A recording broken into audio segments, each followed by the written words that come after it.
बाबा मेरे मिलन में तेरे मन बेहद हर्षा रहा। ओ बाबा तेरे ही गुण दिल गा रहा। प्यार के सागर की लहरों में तन मन है लहरा रहा। ओ बाबा तेरे ही गुण दिल गा रहा।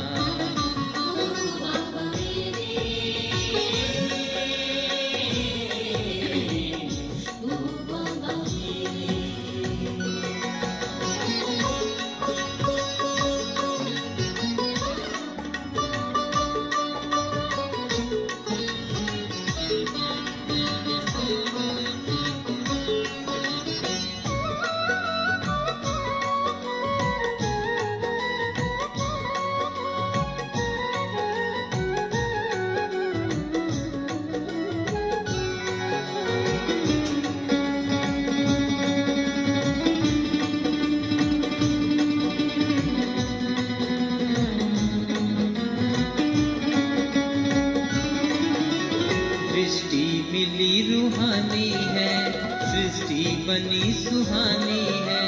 वरदानी बोलों ने रच दी अपनी अमर कहानी है। वरदानी बोलों ने रच दी अपनी अमर कहानी है। रोम रोम में प्रभु प्यार का समा रहा। ओ बाबा तेरे ही गुण दिल गा रहा।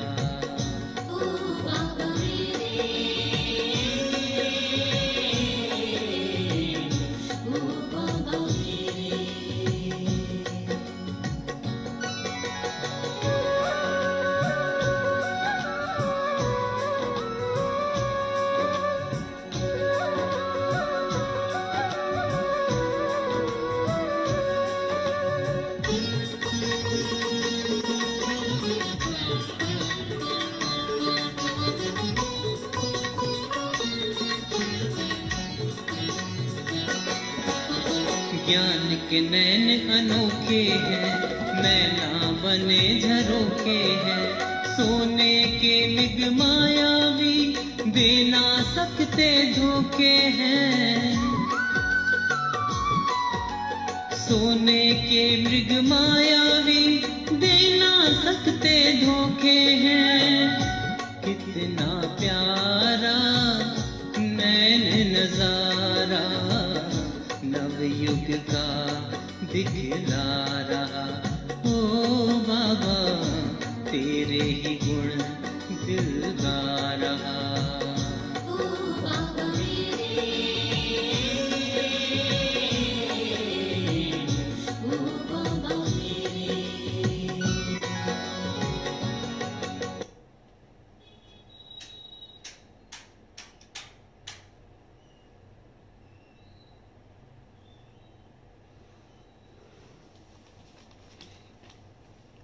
ओम शांति। ओ बाबा मेरे, दिल से कहो मेरा बाबा। और उस बाबा का परिचय भी जन जन तक पहुंचाते रहो। बाबा कहते जो उसका प्यार, जिसका वरदान आप बच्चों को मिला है, जिसकी पालना में आप पल रहे हो, उसका परिचय जन जन तक पहुंचाओ। सबको उसका परिचय दो। आज शेष बाबा कहते सिद्ध करो गीता का भगवान कौन है। बहुत शास्त्रों में, भक्ति मार्ग में सब रमे हुए हैं। उनको यथार्थ पहचान दो, सेवा करो। 29 जुलाई की आज साकार महावाक्य। बाबा आज बोले मीठे बच्चे, पहले पहले सबको बाप का सही परिचय देकर गीता का भगवान सिद्ध करो, फिर तुम्हारा नाम बाला होगा। पहले तुम्हें गीता का भगवान सिद्ध करना है, बाबा कहते तब तुम्हारा नाम बाला होगा। प्रश्न है, तुम बच्चों ने चारों युगों में चक्र लगाया है उसकी रस्म भक्ति में चल रही है, वो कौन सी है? तो कहा तुमने चारों युगों में चक्र लगाया, वह फिर सब शास्त्रों को, चित्रों आदि को गाड़ी में रख चारों परिक्रमा लगाते हैं, करते हैं ना, फिर घर में आकर सुला देते हैं। तो बाबा कहते तुम ब्राह्मण, देवता, क्षत्रिय, वैश्य, शूद्र बनते, पूरा माना चक्र लगाते, इस चक्र के बदले उन्होंने परिक्रमा दिलाना शुरू कर दिया है। यह भी रस्म है। कितनी सुंदर बात बाबा ने कहा। चक्र तुम लगाते सब वर्णों में, और भक्ति में फिर शास्त्रों की और इनके चित्रों आदि की गाड़ी में परिक्रमा लगाते हैं। ओम शांति। रूहानी बाप बैठ रूहानी बच्चों को समझाते हैं। जब कोई को समझाते हो तो पहले ये क्लियर कर दो कि बाप एक ही है। पूछना नहीं है कि बाप एक है व अनेक है, पहले यह पक्का करो। ऐसे तो फिर वो अनेक कह देंगे। कहना ही है कि बाप रचता गॉड फादर एक है, वह सब आत्माओं का बाप है। पहले पहले ऐसे भी नहीं कहना चाहिए कि वह बिंदी है, इसमें फिर मूंझ पड़ेंगे। पहले पहले तो ये अच्छी रीति समझाओ कि दो बाप हैं, एक लौकिक और दूसरा पारलौकिक। लौकिक तो हरेक का होता ही है, लेकिन उनको कोई खुदा, कोई गॉड कहते हैं। ये है एक, सब एक को ही याद करते हैं। पहले पहले ये पक्का निश्चय कराओ कि फादर है स्वर्ग की रचना करने वाला, वह यहाँ आएंगे स्वर्ग का मालिक बनाने, जिसको शिव जयंती भी कहते हैं। यह भी तुम बच्चे जानते हो कि स्वर्ग का रचता भारत में ही स्वर्ग रचते हैं, जिसमें देवी देवताओं का ही राज्य होता है। तो पहले पहले क्या करना है? बाप का परिचय देना है। उनका नाम ही है शिव। गीता में भगवानो वाच है ना, तो पहले पहले तो निश्चय कराए लिखा लेना चाहिए। गीता में है भगवानो वाच, मैं तुमको राज्यों सिखाता हूँ। आज बाबा बार बार ये पक्का कराते हैं कि गीता का भगवान सिद्ध करो, और फिर उनसे ये लिखाओ कि गीता का भगवान श्री कृष्ण ही शिव है। तो पहले ये लिखा लो भगवान कौन है, फिर यह भी समझाना होता है। सतयुग में पहले नंबर में जो है, कौन है पहले नंबर में? लक्ष्मी नारायण। जरूर वही 84 जन्म लेते होंगे। पीछे फिर और धर्म वाले आते हैं, उन्हों के इतने जन्म हो ना सके। पहले आने वालों के ही 84 जन्म होते हैं। सतयुग में तो कुछ सीखते नहीं हैं, तो जरूर कहाँ सीखते हैं? संगम पर ही सीखते होंगे। तो बाबा कहते पहले पहले, फिर से बाबा ने कहा क्या करना है? बाप का परिचय देना है। जैसे आत्मा देखने में नहीं आती, समझ सकते हैं, वैसे परमात्मा को भी देख नहीं सकते। बुद्धि से समझते हैं कि वह हम आत्माओं का बाप है। उनको कहा जाता है परमात्मा। वह सदैव पावन है। उनको आकर पति दुनिया को पावन बनाना होता है। तो पहले बाप एक है, ये सिद्ध कर बताने से गीता का भगवान कृष्ण नहीं है, वह भी सिद्ध हो जाएगा। तो तुम बच्चों को सिद्ध कर बताना है कि एक बाप को ही ट्रुथ कहा जाता है। बाकी कर्म कांड व तीर्थ आदि की बातें ये सब भक्ति मार्ग के शास्त्रों में हैं। ज्ञान में तो इनका कोई वर्णन है ही नहीं। यहाँ कोई शास्त्र नहीं है, बाबा कोई शास्त्र नहीं पढ़ाते हैं। बाप आकर ये सारा राज समझाते हैं। पहले पहले तुम बच्चे इस बात पर जीत पाएंगे कि भगवान एक ही निराकार है, ना कि साकार। माना बाबा कहते हैं ये पहले पक्का सबको कराओ। परम पिता परमात्मा शिव भगवानो वाच, ज्ञान का सागर बाप वह है। श्री कृष्ण तो सबका बाप हो नहीं सकता। वह किसी को कह नहीं सकता कि देह के सब धर्म छोड़ मामेकम याद करो। है बहुत सहज बात, परंतु मनुष्य शास्त्र आदि पढ़कर भक्ति में पक्के हो गए हैं। आजकल शास्त्रों आदि को गाड़ी में रखकर परिक्रमा देते हैं। चित्रों को, ग्रंथ को भी परिक्रमा दिलाते हैं, फिर घर ले आकर सुलाते हैं। तो बाबा कहते अभी तुम बच्चे जानते हो कि हम देवता से क्षत्रिय वैश्य शूद्र बनते हैं, ये चक्र लगाते हैं, चक्र के बदले वह फिर परिक्रमा दिलाकर घर में जाकर रखते हैं। उन्हों का एक मुकर्रर दिन रहता है। जब परिक्रमा दिलाते हैं तो पहले पहले ये सिद्ध कर बताना है कि श्री कृष्ण भगवानो वाच नहीं परंतु शिव भगवानो वाच है। शिव ही पुनर्जन्म रहित है, वह आते जरूर हैं परंतु उनका दिव्य जन्म है। भागीरथ पर आकर सवार होते हैं, पतितों को आकर पावन बनाते हैं। किसका परिचय है? शिव बाबा का परिचय। बाबा आज हमको सिखा रहे हैं कैसे कैसे बाप का परिचय देना है और पक्का यही सबको कराना है। रचता और रचना के आदि मध्य अंत का राज समझाते हैं। कौन? बाप आकर समझाते हैं।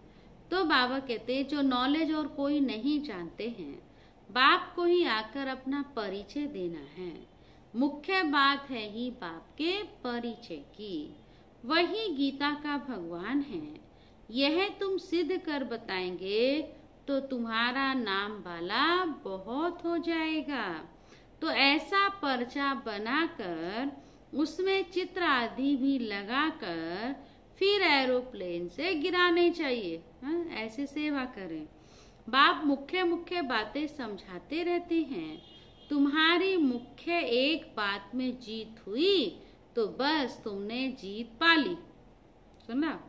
इसमें तुम्हारा नाम बहुत बाला हुआ है, इसमें कोई खिटपिट नहीं करेंगे। गीता का भगवान बाबा कहते अभी तो कितना उसके लिए तैयारी शुरू किया है, सुनाया है। ये बड़ी क्लियर बातें हैं। बाप कहते हैं मैं सर्वव्यापी कैसे हो सकता हूँ? मैं तो आकर बच्चों को नॉलेज सुनाता हूँ। पुकारते भी हैं कि आकर के पावन बनाओ, रचता और रचना का ज्ञान सुनाओ। महिमा बाप की अलग और कृष्ण की अलग है। ऐसे नहीं कि शिव बाबा आकर फिर कृष्ण व नारायण बनते हैं, 84 जन्म में आते हैं, नहीं। तुम्हारी बुद्धि सारी ये बातें समझाने में लगी रहनी चाहिए। आज बाबा ने होमवर्क दिया है। होमवर्क ही यही है कि तुम्हें सबको बाप का परिचय देने में ही बुद्धि लगानी चाहिए। मुख्य है ही गीता, भगवानो वाच है तो जरूर भगवान का मुख चाहिए ना। भगवान तो है निराकार, आत्मा मुख बिगर बोले कैसे? तब कहते हैं मैं साधारण तन का आधार लेता हूँ। जो पहले लक्ष्मी नारायण बनते हैं वही 84 जन्म लेते लेते पिछाड़ी में आते हैं तो फिर उनके ही तन में आते हैं। कृष्ण के बहुत जन्मों के अंत में आते हैं। ऐसे ऐसे विचार सागर मंथन करो कि कैसे किसको समझाएं। बाबा भी हमको समझा रहे हैं और फिर बाबा कहते हैं तुमको भी ये काम है, मनन चिंतन करो, मंथन करो कि कैसे बाप का परिचय दें। एक ही बात से तुम्हारा नाम बाला हो जाएगा। कितनी बार आज बात कहा बाबा ने, एक ही बात से तुम्हारा नाम बाला हो जाएगा। रचता बाप का सबको मालूम पड़ जाएगा। फिर तुम्हारे पास बहुत आएंगे। कब? जब तुम गीता का भगवान सिद्ध करेंगे। तुमको बुलाएंगे कि यहाँ आकर भाषण करो। इसीलिए पहले पहले अल्फ सिद्ध करके समझाओ। बाबा कहते तुम बच्चे जानते हो बाबा से हम स्वर्ग का वर्षा ले रहे हैं। बाबा हर 5000 वर्ष के बाद भारत में ही भाग्यशाली रथ पर आते हैं। कौन है भाग्यशाली रथ? ब्रह्मा बाबा। यह है सौभाग्यशाली जिस रथ में भगवान आकर बैठते हैं। कोई कम बात है क्या? सच बात है ना, भगवान का रथ बनना। वे खुद कृष्ण तो नहीं है। भगवान इनमें बैठ बच्चों को समझाते हैं कि मैं बहुत जन्मों के अंत में इसमें प्रवेश करता हूँ। श्री कृष्ण की आत्मा का रथ है ना, वह खुद तो कृष्ण नहीं है, बहुत जन्मों के अंत का है। हर जन्म में फीचर्स, ऑक्यूपेशन आदि बदलता रहता है। बहुत जन्मों के अंत में जिसमें प्रवेश करता हूँ, कौन है वो? ब्रह्मा बाबा। वही फिर क्या बनते हैं? कृष्ण बनते हैं। और कहाँ आते हैं? संगम युग पर। हम भी बाप का बनकर बाप से वर्षा लेते हैं। बाप पढ़ाकर फिर हमको साथ ले जाते हैं और कोई तकलीफ की बात नहीं। बाप सिर्फ कहते हैं मामेकम याद करो। तो ये अच्छी रीति विचार करना चाहिए कि कैसे कैसे लिखें। यही मुख्य मिस्टेक है जिस कारण ही भारत अनराइटियस, इरिलीजियस, इंसॉल्वेंट बना है। बाप फिर आकर राजयोग सिखलाते हैं, भारत को राइटियस सॉल्वेंट बनाते हैं, सारी दुनिया को राइटियस बनाते हैं। उस समय सारे विश्व के मालिक कौन? किस समय? जब ये भारत सतो प्रधान था, उस समय कौन था विश्व का मालिक? बाबा कहते तुम बच्चे थे। नशा चढ़ना चाहिए ना, कहते हैं ना, wish you long life and prosperity. बाबा वरदान दे रहा है लंबी समय के लिए तुमको आयु का भी और प्रॉस्पेरिटी का भी। बाबा आशीर्वाद नहीं देते कि सदा जीते रहो, यह तो साधु लोग कहते हैं अमर रहो। सुना, बाबा नहीं कहता। बाबा कहता पुरुषार्थ करो। तुम बच्चे समझते हो अमर तो जरूर अमरपुरी में होंगे, मृत्यु लोक में फिर अमर कैसे कहेंगे? तो बच्चे जब मीटिंग आदि करते हैं तो बाप से राय पूछते हैं।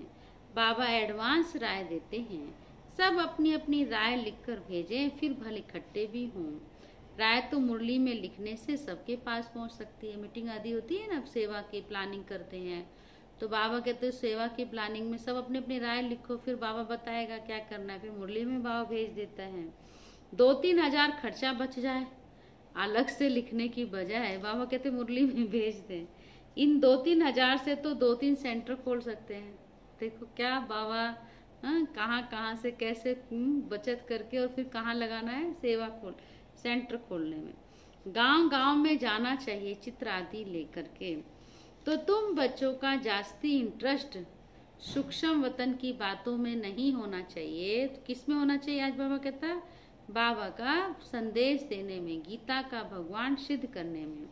ब्रह्मा विष्णु शंकर आदि चित्र है तो इस पर थोड़ा समझाया जाता है। इन्हों का बीच में थोड़ा पार्ट है, तुम जाते हो मिलते हो, बाकी और कुछ है नहीं, इसलिए इसमें जास्ती इंटरेस्ट नहीं लिया जाता। यहाँ आत्मा को बुलाया जाता है, उनको दिखाते हैं। कोई कोई आकर रोते भी हैं, कोई प्रेम से मिलते हैं, कोई तो दुख के आंसू बहाते हैं। ये सब ड्रामा में पार्ट है जिसको चिट चैट कही जाए। वो लोग तो ब्राह्मण में कोई की आत्मा को बुलाते हैं तो फिर उनको कपड़ा आदि पहनाएंगे। अब शरीर तो वह खत्म हो गया, बाकी पहनेंगे कौन? ब्राह्मण उस आत्मा को बुलाते हैं, उस आत्मा कुछ इच्छा रह गई तो ब्राह्मण को देते, तो किसको मिला? हो तो ब्राह्मण को ही मिला ना। बाबा कहते तुम्हारे पास वह रस्म नहीं है, रोने आदि की तो यहाँ कोई बात ही नहीं है। तो ऊंच से ऊंच बनना है, वह कैसे बने? जरूर बीच में संगम युग है जो पवित्र बनते हैं। तुम एक बात सिद्ध करेंगे तो कहेंगे तो बिल्कुल ठीक बताते हैं। भगवान कभी झूठ थोड़े ही बता सकते हैं। फिर बहुतों का प्यार भी होगा, बहुत आएंगे। समय पर बच्चों को सब पॉइंट्स भी मिलती रहती है। पिछाड़ी में क्या क्या होना है वह भी देखेंगे। लड़ाई लगेगी, बॉम्ब छूटेंगे, पहले मौत है उस तरफ। यहाँ तो रक्त की नदियां बहनी हैं, फिर घी दूध की नदी। पहले पहले धुआं विलायत से निकलेगा, डर भी वहां है। अभी भी तो विलायत से आई ना बीमारी। कितने बड़े बड़े बॉम्ब्स बनाते हैं, बॉम्ब्स की बात कर रहे हैं, बॉम्ब्स का धुआं वहीं से आएगा। क्या क्या उसमें डालते हैं जो पूरे एकदम शहर को खलास कर देते हैं। तो यह भी बताना है किसने स्वर्ग की स्थापना की। हेवनली गॉड फादर जरूर संगम पर ही आते हैं। बाबा कहते तुम बच्चे जानते हो अभी हम कहाँ हैं? संगम पर हैं। तुमको मुख्य बात समझाई जाती है बाप के याद की, जिससे ही पाप कटेंगे।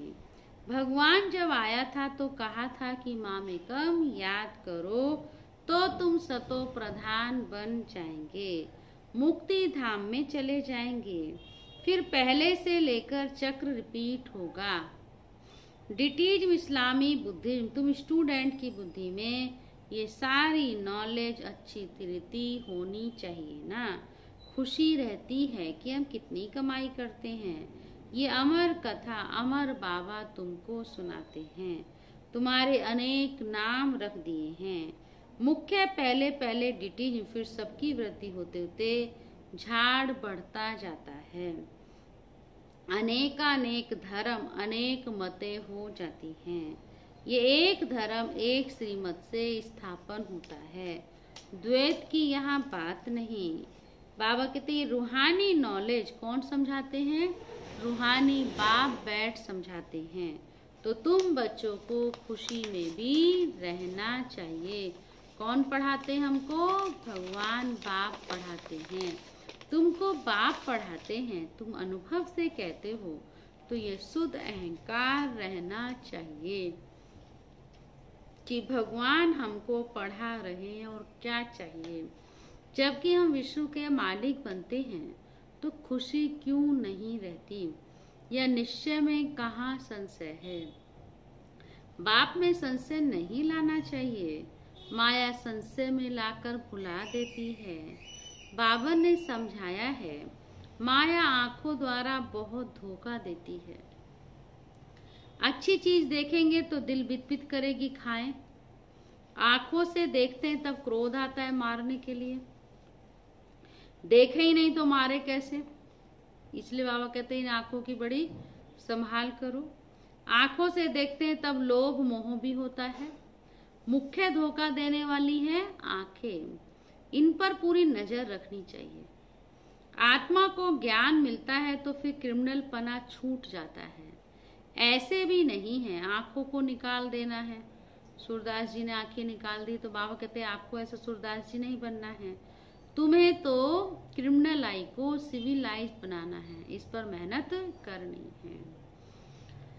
अच्छा, मीठे मीठे सिखिल दे बच्चों प्रति मात पिता बाप दादा का याद प्यार और गुड मॉर्निंग।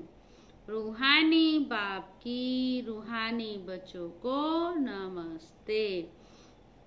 हम रूहानी बच्चों की रूहानी बाप दादा को भी गुड मॉर्निंग, नमस्ते नमस्ते। धारणा के लिए मुख्य सार है आज की मुरली का।